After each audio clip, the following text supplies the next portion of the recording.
Welcome to Oaa Now, your home for Oakland Activities Association news and information. Here's your host, Sammy Taramina. Welcome to Oaa Now. I'm Sammy Taramina, blogger of the Dragon's Den, blogger of Inside the OAA, and one of the hosts between Terminas on Orion Neighborhood Television. I'd like to welcome our friends on YouTube and also on SoundCloud. Yeah. We are fishing now on SoundCloud there now. Yep, makes me real happy there. This week we got Ian Locke back, of course. Yeah, back from spring break, my man. You know, it's kind of odd because it's snowing. It snowed here, and basically, and there's calling for rain on Thursday and Friday. Are you kidding me? Yeah, and Saturday. You name it. And the meets, like, I know we're going to get in the track later, but the outdoor meets and the games and all these different things that happen in the spring, snow on the ground. If you're a baseball, softball person, you're not brutal. liking this. No, it's brutal. Not at all. I mean, you know, lacrosse is playing through this all, but, you know. They're used to playing with snow piles in the corner of the field. They're used to it. You know what I mean? They're used before to we get, did you have a good spring break? A good week off? We were. You know, I didn't do much. You know what I mean? I was just like, just working on my blogs and everything, just getting everything situated and all that. Yep. But speaking of a team that did something, Ferndale Eagles cleaned house. Okay, I think we might need a. Yep. 3 of their coaches are officially now out. Boys basketball, Con Staten is now out. Of course, girls basketball, Christina Nagel's out. And, of course, in girls volleyball, of course, that is Rachel Burnham. She is now out at Ferndale. Of course, the Eagles volleyball program really has struggled. The last 2 seasons, of course, they've been very young. Of course, the numbers have not been there. For them, they were 2-4 last year in league play in the blue division. Of course, they are back in the blue again this year. So that is, to me, was a surprise there. I didn't expect that to happen there. But to me, the biggest one is in the basketball ranks. Yeah. We'll go over boys in a minute because that, to me, is a head scratcher. Girls basketball, of course, Christina Nagel, she stepped down after 1 year. Coaching that team, they were 4-13 this year. Of course, they lost to Madison Heights Lampier in the pre-districts over at Birmingham Detroit Country Day. Okay. They do got a ton of experience coming back. And to me, what shocks me is this is going to be Ferndale's 3rd coach in 3 years. Yeah. And we know from experience how hard it is from going from coach to coach to coach. And it can be difficult. Yeah, not having continuity, change of systems, you know. Your chemistry, you know what I mean? It's absolutely. your chemistry. You know, that's what's bothering me. You know, your chemistry, you got to have it down. I mean, Ferndale's got at least 3 players coming back next year. They have July Love, Kenesha Williams, and Karen Newman. I mean, they're going to be solid. Karen Newman? Yep. She sing the national anthem? Karen Newman, not Karen Newman. Not Karen Newman. Sorry. But apologies to her. But when I look at Ferndale, you know, when I look at their girls basketball program, they were starting to get it. You know, they were starting to get it. Yep. And then to see this, you know, stepping down, you're not putting your program in good place. You're not putting it in a good place. And I think it's on, and I don't know how. Well, they stepped down, but do you think they were asked to step down? I don't know if they were asked to step down or the athletic director gives the coaches. They do give evaluations. Yeah. They do give them. Which would be expected. Which is expected. Yeah. You know, I'm not sure how that process went. You know, I don't want to go there. But, But I'm kind of surprised. All 3 are out. Yeah, but we're going to go over the boys basketball in a minute because I think that, to me, is the head scratcher. But I do question, does the success, of course, of Ferndale's football program under Eric Royal have a big impact? Because you look at the success of Ferndale's football program. You know, they've been playing very well. Mm-hmm. And you think, you know, the expectation should come down to the basketball level and the volleyball levels, you know, to a school that really has not had a lot of they don't have a lot of students, you know what I mean? They're the smallest school in Chicago County in the OA. Yeah. But, you know, that lack of success, you know what I mean, kind of impacts the team. It kind of impacts them. And I think it really has impacted the girls' basketball program. I mean, they only have one team. They don't have a JV. They don't have a freshman team. They really Which is don't. tough to get the feeder going and getting kids developed at a younger age, and then getting them ready for the It's varsity. very ranks. difficult. I mean, Yeah. it's very difficult when you look at the bigger schools like a Clarkston, Lake Yeah. Orion, or Oxford, or Rochester, You got or three Troy, teams rolling. Troy's, the Birminghams. I Yeah. mean, Bloomfield Hills. I mean, it can be hard. It's hard. I mean, when you only have really one true program. Yeah. So surprised about that one, but the one that really surprises me is Tom Stain. He stepped down. He returned to coach Ferndale back in 2015. Had 2 seasons. Took 2 years. Ferndale finished here at 6-14. They lost to Clawson in the district semifinal, 58-45. They did take some big hits though. Of course, academic trouble, ton of injuries. And of course, I think what really impacted was that transfer of DeAndre Bonaparte, who transferred out for Ferndale, the E-course. We talked about that. Yeah. But to me, this one's a head scratch because Staten came back to Ferndale. He played at Ferndale. He was a 1975 graduate of the school. Okay. He coached in some 2 district titles, of course, in Class B. Now, I knew it was going to be a tough chore to get a title this year because of Birmingham Detroit Country Day because they were in that district. Yeah. But Ferndale's junior class this year and their freshman class are the strength of this team. They really are. I mean, you look at players like Tenosha McKeithen, Keelan Lucas, and Brian Palozzo, who's coming back next year. Okay. Then you have a very good freshman class. They have a very good player who I think should be up in varsity. I mean, he can dunk. He played in the freshman level. Okay. He can dunk. He's an athletic player. Surprised he was not up this year. But when you look at Ferndale, you look at that program, if there's a candidate that I think would be perfect for that job, I think it could be that freshman coach. Really? I think it's their freshman coach. I think he can look in-house, and I think he can do a very good job with that system. I really do. Well, especially if you want to have some sort of if you continuity, want continuity, you got to go within. Because you're assuming both the system of the varsity is also the system of the JV. That is true. I mean, and then of course you look at Ferndale. I know it's a tough job. It's a very tough job. Considering that you're a Class B school, basically going up against a lot of Class A teams. Absolutely. But they're not afraid. But Ferndale's not afraid. You know what I mean? They're not afraid, and that's always been a good thing. Mm-hmm. When you look at, of course, Ferndale and Hazel Park. Now Hazel Park's going to come down from Class A to Class B, which is going to be now Division I, Division II next year. Yeah, because you mentioned before that they're going to be reshuffling that or recategorizing. Yeah, they've them. recategorized that. Yes. Okay. And then, of course, we know about Brendan Barrett. I found out where he's going to. All right. Yep, he is now the head coach at Detroit University Prep. So that's why he stepped down at Hazel Park.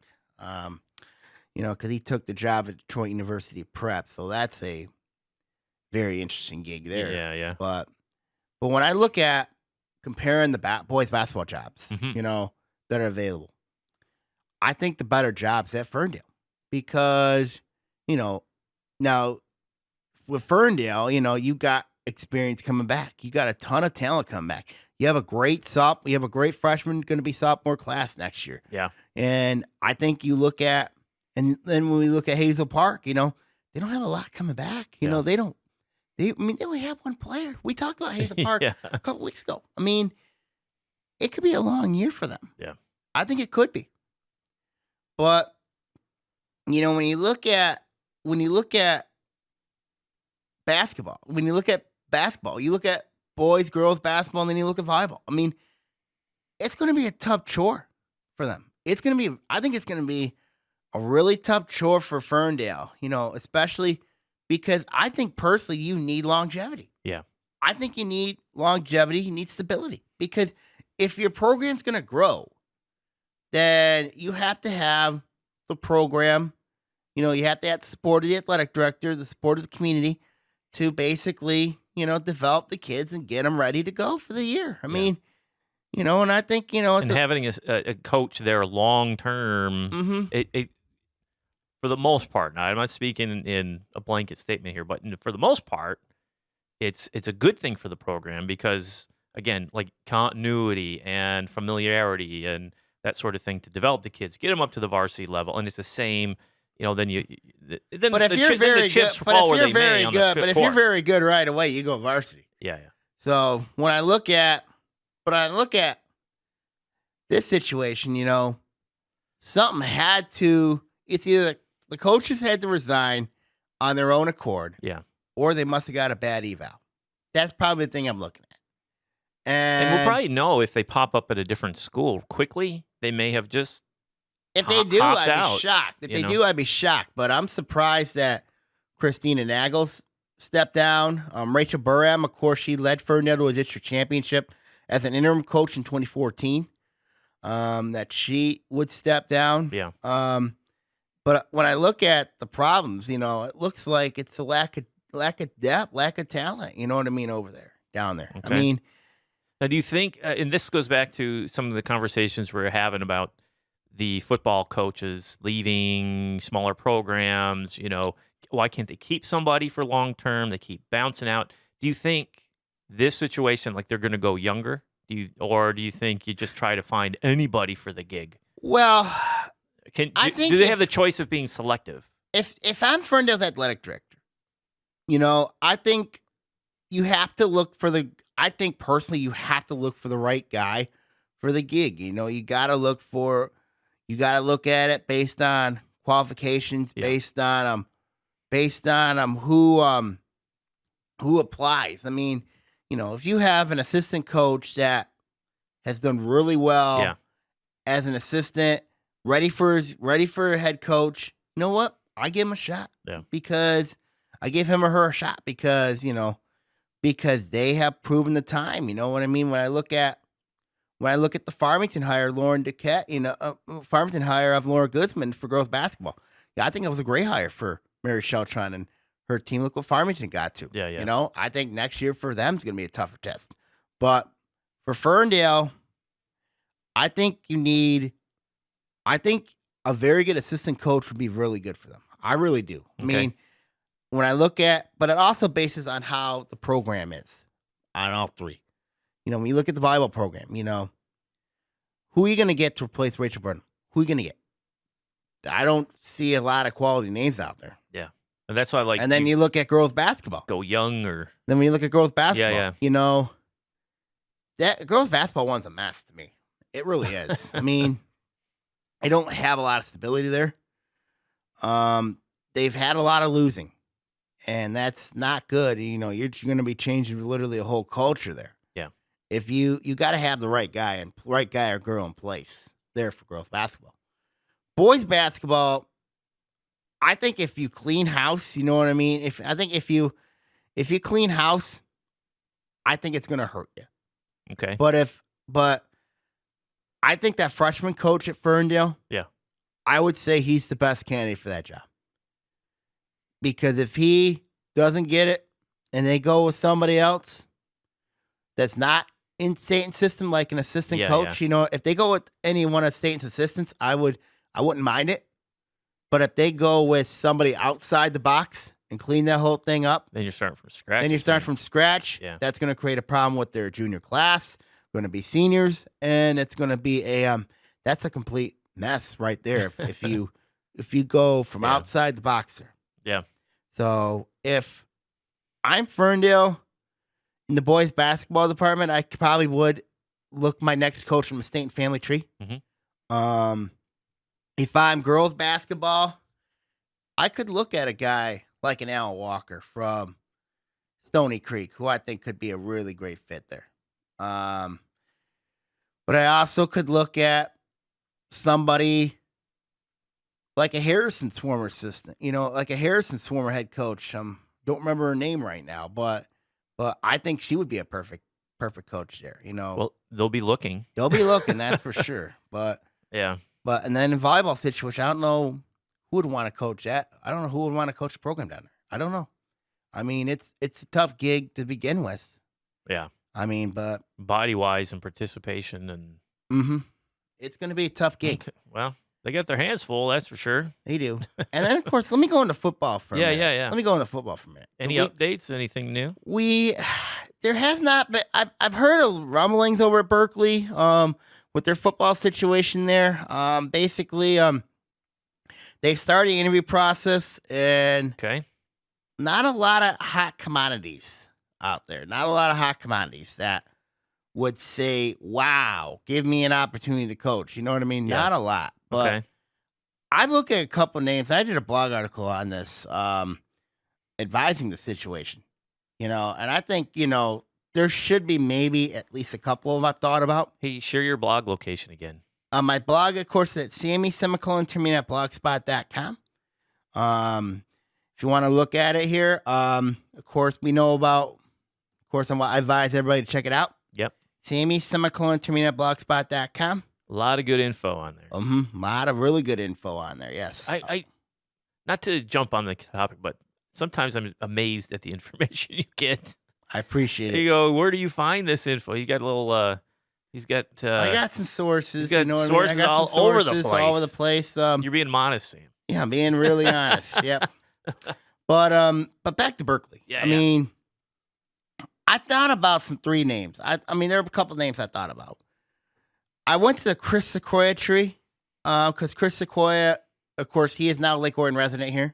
Okay. And he led Berkeley from 2013 to 2016. I mean, where he led the Bears to a 3-year window where they were in the playoffs, including 1 year where they got the regional final. Yeah. When they knocked off both Southfield and Southfield late at the time. So I went to his tree. And I thought about Ray Ozorowski. He was an assistant under him. But according to my sources, he's really happy where he's at in Macomb County. Okay. Another name I thought about was Manny Bellamy. Last year, he was the special teams coordinator and wide receivers coach at St. Clair Shores Lakeshore. Okay. That could be another name right there, another option right there that I would think that Lori Stone, their athletic director, should go to. But if Berkeley likes to go out the box like they did with Keenis when they hired him, there's one name that I think about, and it's John Hurston. Okay. And the reason why he is a perfect fit, I think, is because, Harrison, we know they're going to close. Yes. We know they're going to close, become a community center. But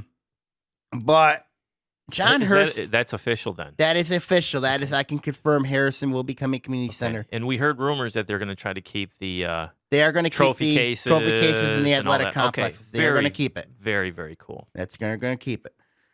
But I think John Hurston is ready for this job. I think he's ready to be a head coach. John Harrington even said it. Yeah. That he's ready.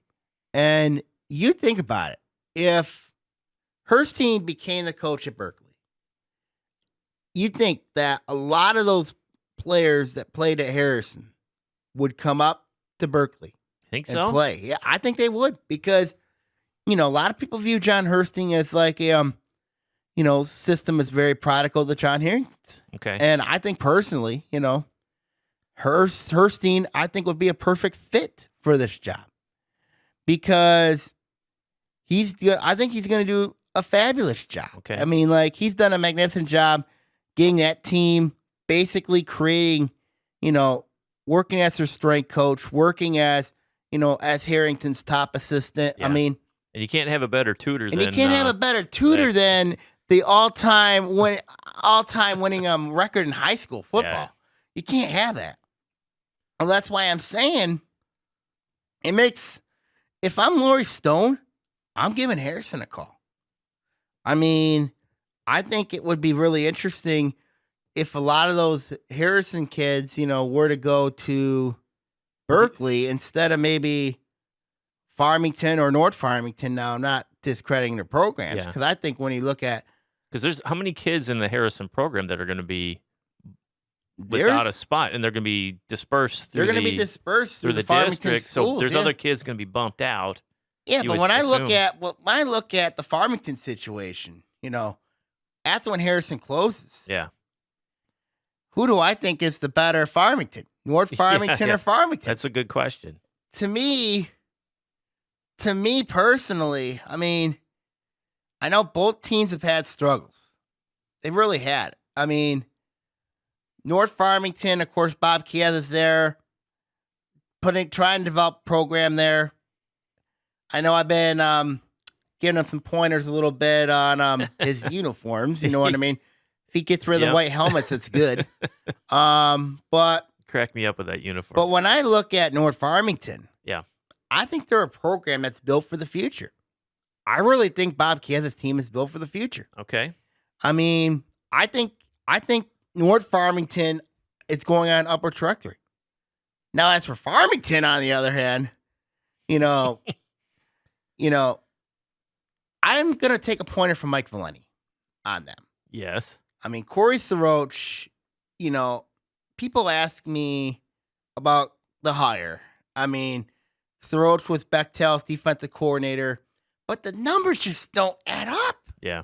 They don't add up. I mean, last year in the blue, everybody thought Farmington would be this team that would just use their strength, use their depth, to run over that division. That did not happen. It did not happen. And I'm looking at all the numbers they gave up. I mean, when you're giving up at least 40, 50 points, a game, and you look at that blue division, Avondale, I think, is going to be much more improved because I like what Ekateri's done with that program.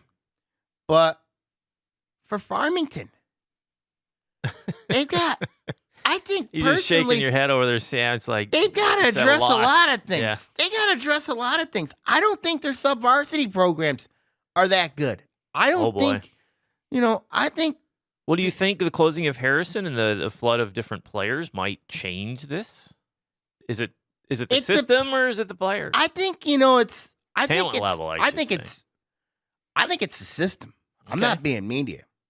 I don't think it's the players but then again, I would say it's a little bit of both.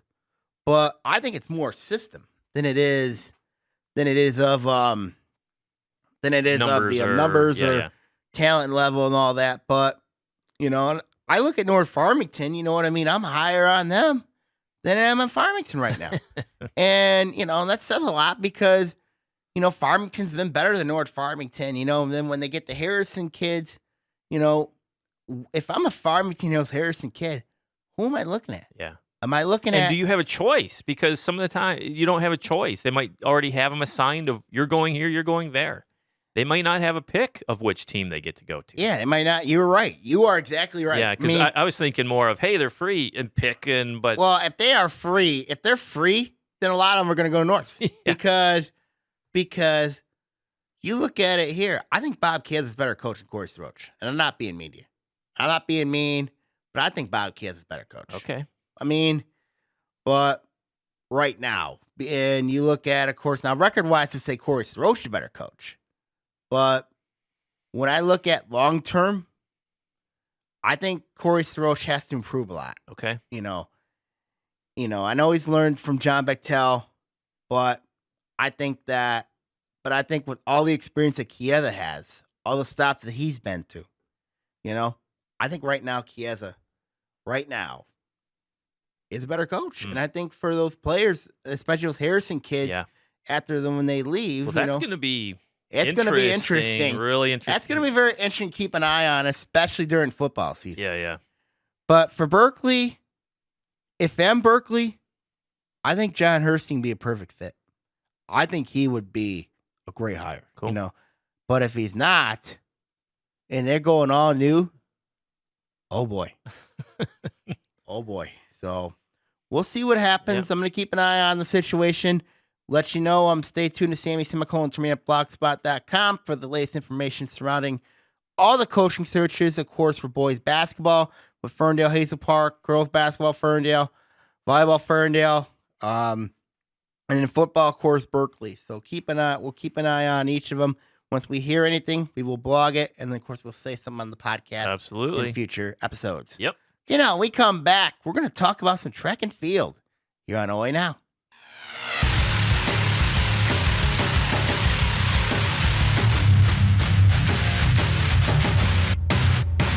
This is Lake Orion's own, the local voice. Call ONTV and get on air 248-393-1060. Let your voice be heard. Internet radio for all. Call ONTV and get on air. Welcome back to Oaa Now. I'm Sammy Termina here. I got Ian Locke here back. Absolutely. We're going to talk some track and field, and then, of course, afterwards, we're going to talk some boys basketball memories. So, let's talk about some track and field. Of course, as mentioned earlier, I said the best team in the league, obviously, is Oak Park. Of course, their girls' team could have another great shot if they can dethrone Ann Arbor Pioneer. Yes. At a state championship. So when I look at the boys' side of things, Oak Park could be a little bit down in the boys' side of things. Okay. But, let's look at, of course, let's evaluate each division a little bit. Okay. I think let's go with the gold, then we'll go gold, blue, then white and red. When you look at the gold, and the gold pretty much is very short because I think nobody's touching Oak Park. Nobody's touching them. It's pretty much locked up. I mean, Royal Oak probably has the best chance of maybe getting close to them, but not much. I mean, they're just loaded. They've got everything. It's crazy to watch. Not everything, but they have a core group. They have a core group, unbelievable athletes. Yep, they got a really good core group. When you look at, of course, their sprints, their middle distance. And their distance. Their distance is not bad. We were surprised last year with the quality of their distance runners, and they're putting up numbers and times that are pushing the tops in the OAA. I mean, maybe tops in the state. Yes, I mean it was just really, really impressive. And then you look at, of course, the question for me with Oak Park has always come down to their field events. I mean, for me, especially because I'm a throws guy. Yeah, absolutely. Now they put an emphasis a little bit in the throws and the boys' side of things, but the girls not real much. Yeah. They kind of just, besides high jump and long jump. Yeah. It just kind of field events. No big deal. But they don't need it. It's one of those. I don't really like that idea at all. Well, you like to have a well-balanced team. I mean, not to jump divisions, but you look at Lake Orion, the defending regional champ on the women's side. Balance. They've got balance. Oak Park's the regional champ too. Yeah, but I don't think Oak Park's is balanced. I don't think they're not. They're not balanced. Oak Park's not balanced, and I think eventually that's going to have to come and get them. I think that'll bite them. I really think that if you're not balanced, especially in your other events like field events, like a field events core, you have to. I know they got the sprinters, they got the distance, absolutely. But if you do not address your field event core, you know what? You ain't going anywhere. Well, they ain't going anywhere. Especially if they're looking for a state title. Right? If they're going to dethrone Pioneer or somebody from the west side, you got to get those field events. You got to get field events going. You got to find a way to do it. The boys' side of it, they're starting to get it.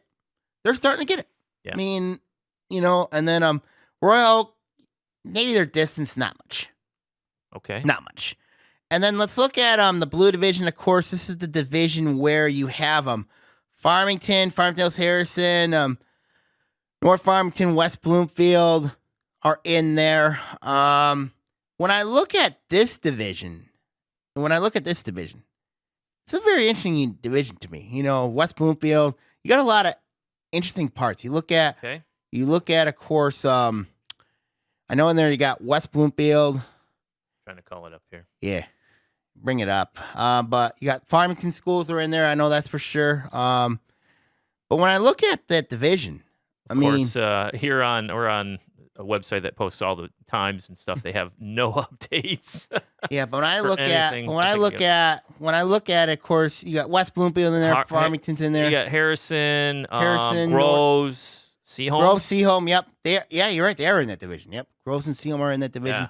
So when you look at that division, you're right. Seaholm's distance has really changed. It has. It really has. You don't really see that true dominant self where, they used to be dominant, when they were in cross country. Not only dominant, but they had like 6, 7 deep, just ridiculous distance. Now they have, 1 or 2, but they always seem to feed in those younger, at least on the women's side, they feed in those younger runners, and they'll be there, But I don't. But they're not going to be as dominant. I don't see. No, as I don't. They have been in years past. I don't think they're going to be. And when you look at that blue division, I mean, you have to think, and you got to look at Groves. Is Groves getting some of that talent too? You know what I mean? That's another question. Yeah. You got to think is, Groves is a team that could be a really impactful team that could do some damage. And, then you look at Farmington. Farmington's really improved a little bit. They had a really nice year last year. West Bloomfield's another one. Yeah. I mean, we know about them. They're athletic. Mm-hmm. They're freakishly athletic. I mean, they're not a bad team there either. Nope. So, so I'm keeping an eye on those teams. Let's go to the white. White division, we're talking about them before we get the red. The white, to me, you look at Stony Creek. We talked about the Stony Creek Cougars. We talked about what Paul Duffy's team's done. Young nucleus. Yes, on the women's side. Yep, young nucleus there. Boys, they're not bad either. They're not bad. I mean, I think they got to address the throws area, but other than that, not much. Yeah. I mean, I like the Stony Creek team. Really, it was kind of an eye opener. At least, of course, as you know, my background is I pay attention to the women's side. My daughter runs, so I kind of see that all the time. And the young group of distance runners for Stony is really, really cool to see. I mean, they've got more than just two rolling around. They have a nice stack of them. And during the cross-country season, they were dangerous.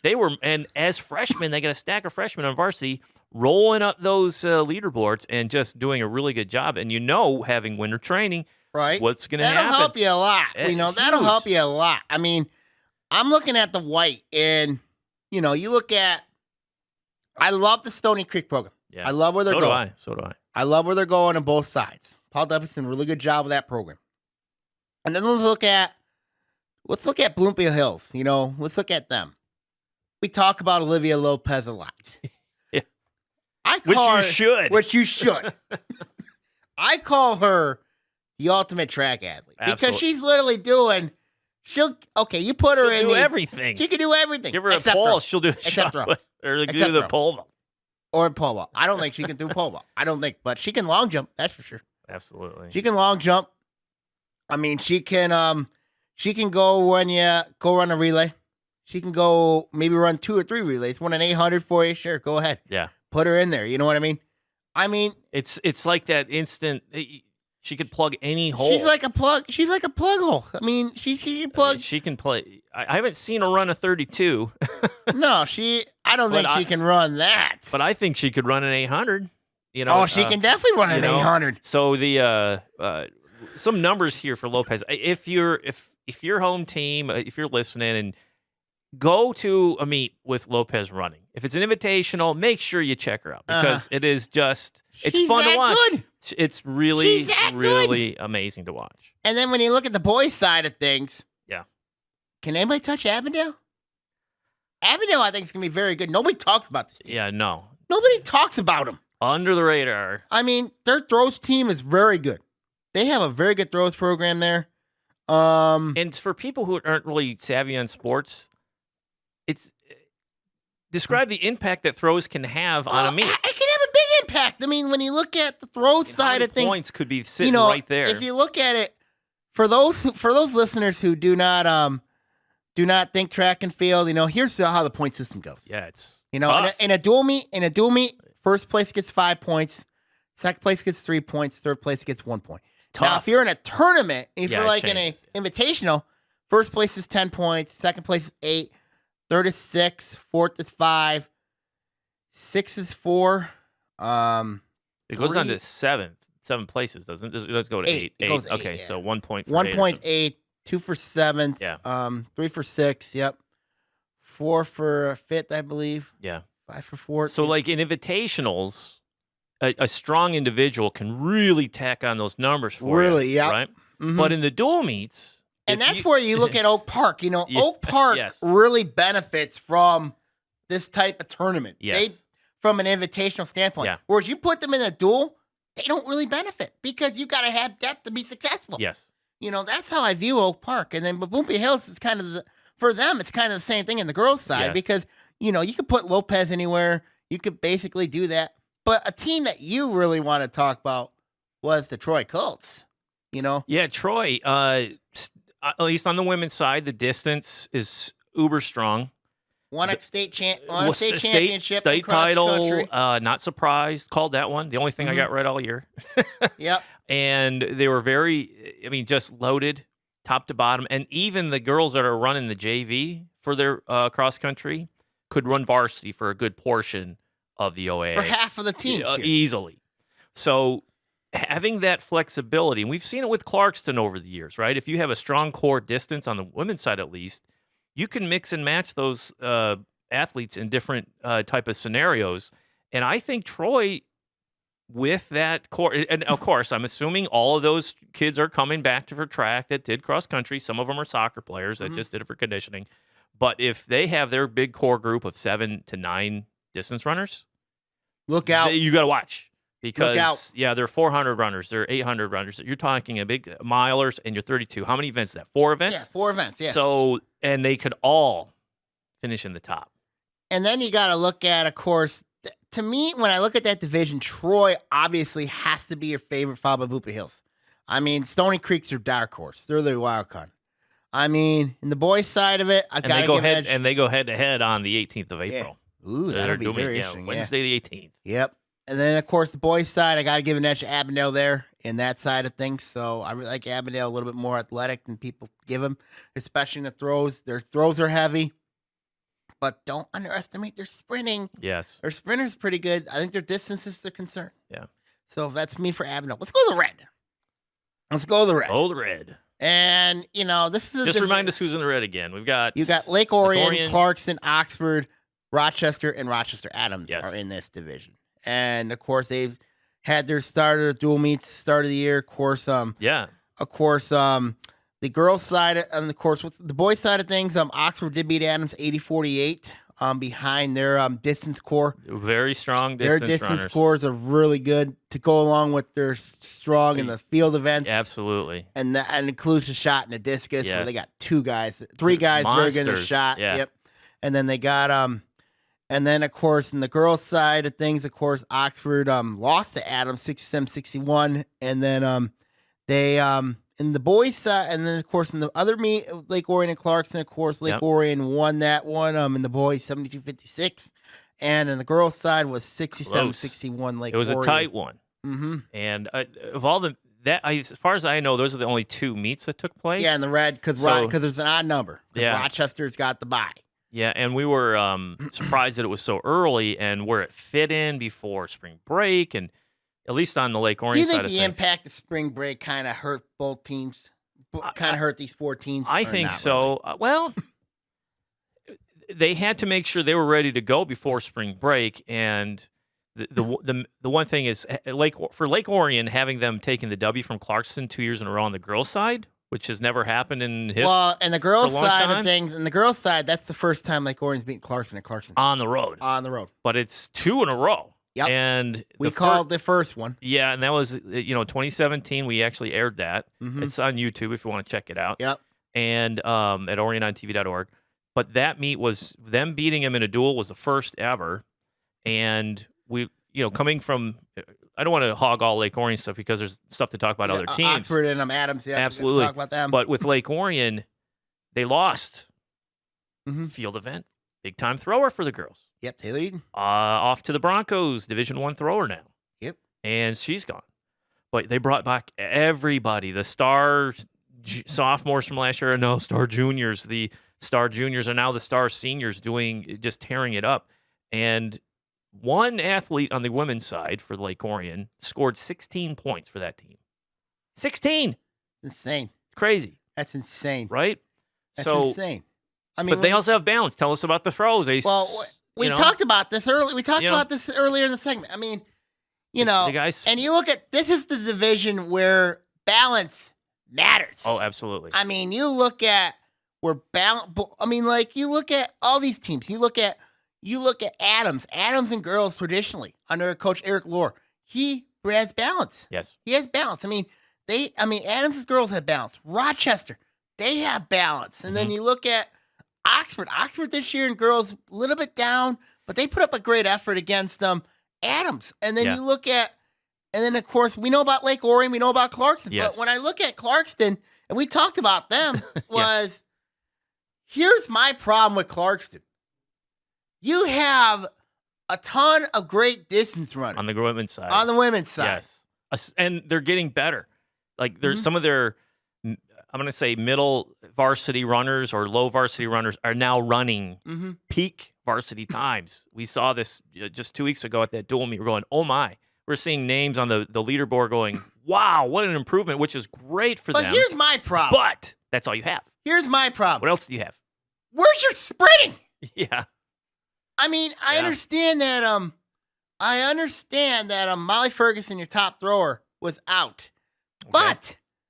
But where's your 2? Where's your 3? You know, to coincide with that. Where is it? Yeah. I mean, where is it? You know, you look at I know why Lake Orion won that meet. And it's because of their balance. Yes. Their balance won them that meet. You know, you could put players at different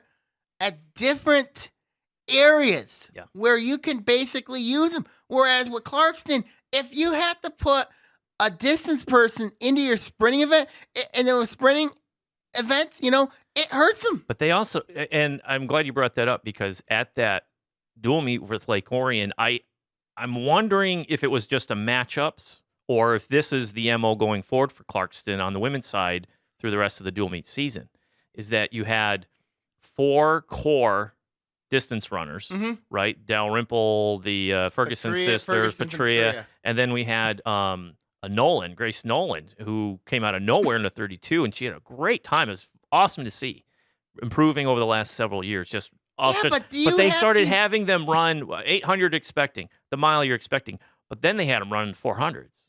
Then they're running in the 400 meter, and you're like, this is odd. And then they're running in a variety of relays that you would expect other core sprinters or other middle distance It tells me people. that they got problems in the sprints.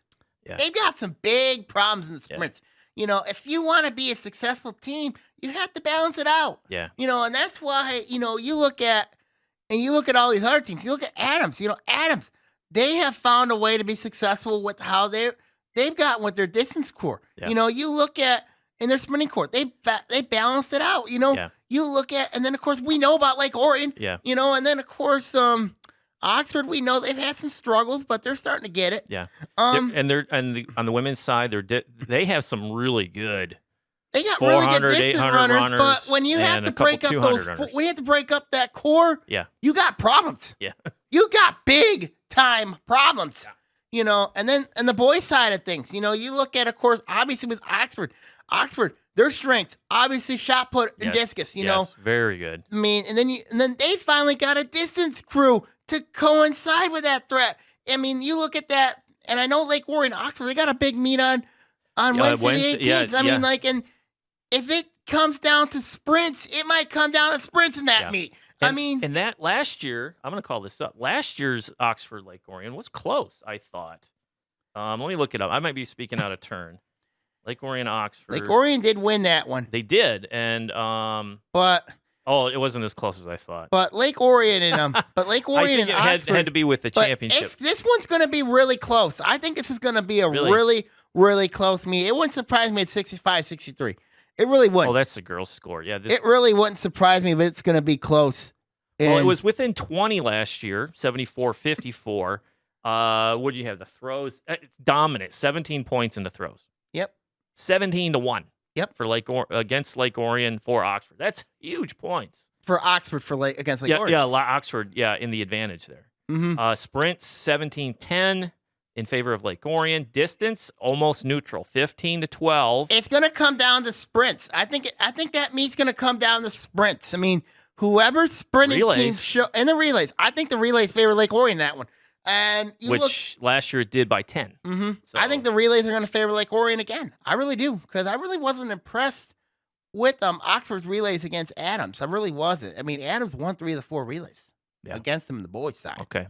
So, see, on the girls' side, Oxford. We know about their girls. I mean, they have some gems. They got had some gems. I can't remember They the got name. 2 good throwers. I know They that. also They have got a 400-meter runner that was a freshman last year that you're like, who is that? They You got know? some good throwers. I mean, there's no doubt. They got 2 of them. Oxford does. I mean, but when you look at So who do you think's the class of the red? the class of the red in the girls' side Yeah, and the boys, both girls. I would say in the girls it's Lake Orion because of their balance. Yeah. Boys, if Lake Orion can figure things out, especially in their they really don't have a true dominant sprinter. No. They have a distance threat. They have a field event threat. If I had to say right now, And their hurdlers are fantastic. and their hurdlers are fantastic, I would say Lake Orion.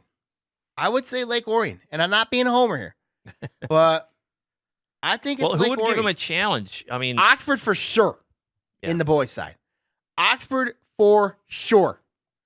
And then you look at because Lake Orion did lose some of their middle distance and distance guys to Mhm. graduation, That is going to true. D1 programs. That is true. You know? And then you look at the girls' side and the boys. And the girls' side, obviously, it's Lake Orion because, and I've said this about Clarkson. You know what I mean? Yeah. Oh, yeah, Clarkson can threaten, sure. But when you have to break up those 4, Yeah. there's those 4. You know, the Fergusons, Dalrymple, Petria. Tria. You know, and then You go, now you have Nolan. you have in there. Nolan there. Yeah, I mean, you know, I still think they got big problems. Yeah. I think that their girls program at Clarkston's kind of a mess. And that's saying a lot. And I'm not being mean to you here, Ian. Well, but looking at the eyeball, I mean, it was a close dual meet. Mm-hmm. I mean, with Lake Orion, and to be honest, what did Lake Orion do to secure one win in the 800 meters? They brought in a soccer player, Sophie Novak, right? A freshman. She's one of the top distance runners at Lake Orion. And she did cross country. She did cross country. She was all-state cross country. And she also plays soccer for the And team. she plays soccer now. And she chose soccer over track, but she came up to run the 800 meters for Lake Orion for this meet. And she ran a 2:16.5, I think it was, to the shock of the crowd out of nowhere. We knew how good she was. Oh, yeah. But you're like, is that a gimmick? She's not coming back. She's going back to soccer. And I don't know if she would come back for regionals. I don't know if she'd come back for the leagues. But We don't know what's going on with her. No, but We she don't came know. back, and that is how many points, and what was the margin of victory? That was a 6-point win. Ah, But Right? I think the field It was events, that I think close. shot put was huge for them. You know, when you have that Absolutely. balance, Yeah.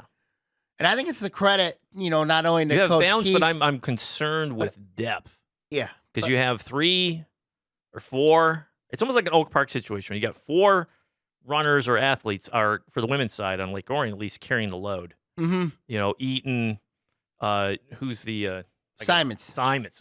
fantastic, right? And they don't count pole vault. We got a great pole vaulting core. Well, when you You get know, to invitationals, you invitationals, that's do. a whole nother animal. Yeah, it's a different. But if you want to win the league, you know, wanna win the league, it doesn't yeah. count. If you want to win the league, but But I think for Lake Orion to repeat, step 1 was take down the Wolves, and they did. and they did. So I think right now Lake Orion's Kind of in the driver's seat. I think they're in the driver's seat Yeah. right now. I think in the girls' side. Boys' side, I think it's going to come down to that meet Wednesday, Yeah. April 18th between Lake Orion and Oxford. So we'll see Yeah, what happens there. and that's gonna be good. I'll That's be there. at Lake Orion. It's supposed to rain. That's at Lake Orion. Hey, we encourage anybody listen to come out see any track meet, man. Come out, see these athletes, cheer them on. The meets last a long time. They're from like 4:30 to About 8 o'clock at night. 8 or later when the weather's nice. Get out there and cheer those guys on, and the guys and girls at any of the schools around the OAA. We'll see what happens there. Yeah, it's exciting. I love track, man. I know you do. All right, now we come back on this one. We're going to talk about our favorite memories of the boys and girls basketball season here on Oaa Now.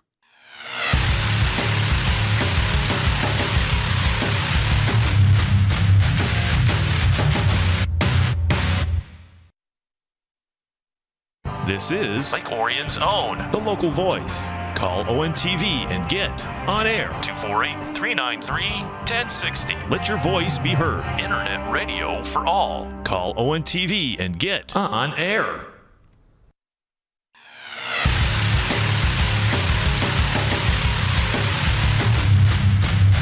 Welcome back to Oaa Now. I'm Sammy Termina here with Ian Locke We're here. having a little debate off air. We had What's gonna happen? Track still. We both dig track. Sammy, I coach throws He in middle does. school ranks. He taught me a lot about track and field. There, Sam. Appreciate it. Yes. Let's go to our basketball memories here. Of course, our top games. You know what I mean to remember for the season. Of course, boys basketball. We know about Clarkson State Championship. Yeah. Foster Lawyer getting a lot of awards. Tons. Of course, number retired. Big wins. Named, Big wins. Of course, numbers now retired at Already? Clarkson. And now he's the Gatorade Player of the Year in the state of Michigan. Clarkson finished fifth nationally. Oh boy. So, but if we had to have our favorite games of the year, Favorite or most memorable? most memorable games of the year, Right. what was your most memorable? Of All the games we talk about. It has to be the is it Berkeley? Berkeley Ferndale game. Dude. Yes. I mean, I remember. I still can't believe it. 10-0 to start the season. Yep. 0 to end the season. Yep. And game we're with like, Ferndale. hey man, they turned it around, yeah. And then, oh my word, I couldn't believe it. Was it 26? The game or against something? Ferndale started off with 24-1, and then of course it had a scoring error, which ended up being a big. Oh really? factor. Yeah, I found out about it. Ooh, missed that if one. if you're watching it middle of the third quarter, Okay. you notice how it was 35 to 23 at the time. Sure. So then I guess, a miscalculation on the board. So they changed it from 35 to 34. So I ended up getting from 35-34. So I'm saying to myself, So who lost the point? Berkeley lost the point. Oh. So if you think about it, if the score would have been 52, the score would have been 52-52 when it went to overtime. Yeah. I still think Ferndale would have won that one in overtime. Oh, they had momentum off the chart. But if Berkeley and Ferndale would have went to overtime, and I'm not being mean to Joe Sermo and his team, but you could tell when they started off up 24-1. I know. 24-1. I was questioning where their killer instinct was. Well, it's not only that, but in the second half, when it was a game again, and the other team was hitting shots from Ferndale was outside. starting to hit shots, but But then, I look at that, why was Berkeley chucking it from outside, not working the clock? especially in that game, late in 6 minutes to go in the game. Yes. When you're up by 3. Chucking When threes. you're up by 3, you should just go and basically use clock. Yeah, spread. Use Yes. clock, spread it out. You know what I mean? You got the lead. You got your point guard running down, and you have like Why a is he shooting a bad 3? 10-second possession and chucking a 3. Why? It's panic. I think it was just they panicked. Why? I mean, But that was amazing. I mean, one, you want to, we dig on the negative, but you dig on the positive.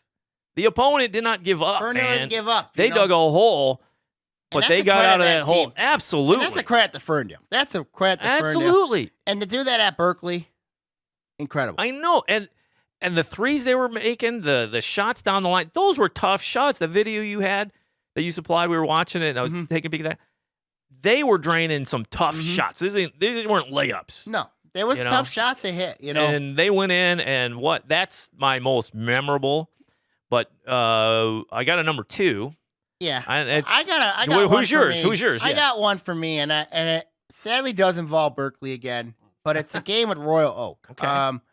The game with Royal Oak that went double overtime. Royal Oak won that one 72-70. It was a great game. To me, was the battle both teams had. They did not give up.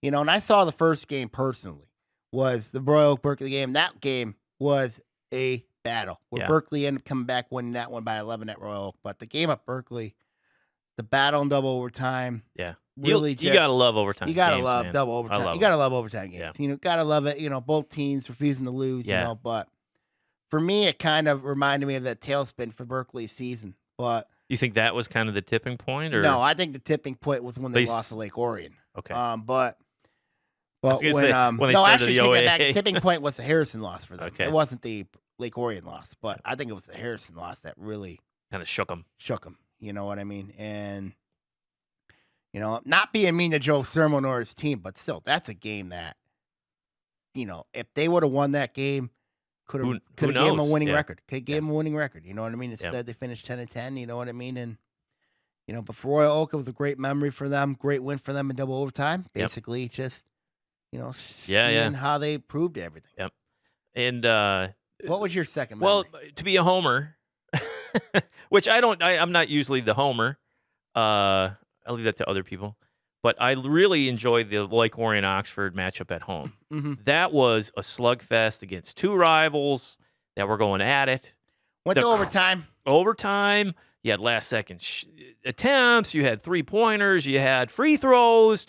You had a crowd that was out of their minds. The pep band's going crazy. It kind of like turned the tide for both teams when you look at the seasons that both teams had. Yeah. Oxford had a really rough year in the white division. Lake Orion, of course, they went 17-3. Had a really nice year. Unbelievable. I mean, just great season for them. But, you know, that game I thought really turned the tide a little bit.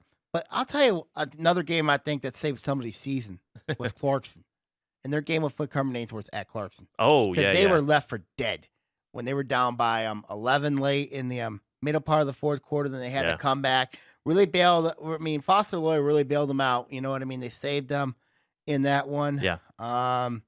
You know, they battled back. It was a big win for Dan Fife's team at the time, early December. Yeah. For Clarkston, you know, I thought that was the game that kind of really said, you know what, we're Clarkston. They're going to roll through. We're going to roll through this. We're going to win the state championship. And the matchup was hyped up. We thought it was hyped up. Yeah, man, this is going to be a matchup of all matchups. And what happened? Yeah, Flint Carmen. Well, speaking of that matchup was hype, let's look at that Hazel Park matchup. Yeah. You know what I mean? That 1 versus 2, everybody's hyping up. Oh, yeah. Small gym. Yeah, that's it. I forgot about that. And then all of a sudden, laid an egg. 70-39. Hazel Park didn't show up. Ready to play. Thought that was going to be an epic battle. It turned out nope. It turned out to be a Clarkston blowout at Hazel Park. It turned out to be that was a blowout. You know, clearly. Yes. I know Hazel Park, West Bloomfield had some big games. Both games were close games. Hazel Park won both of them. One was on a buzzer beater. Okay. At Hazel Park. And the other one was man, I love buzzer. And the other one was a 69-65 win at West Bloomfield for Hazel Park. Of course, Troy West Bloomfield had some interesting games. Of course, as I mentioned, Royal Oak, Berkeley. But to me, I got a couple interesting ones too. Okay. Bloomfield Hills, North Farmington. North Farmington would kill Bloomfield Hills on paper. Yes. They would.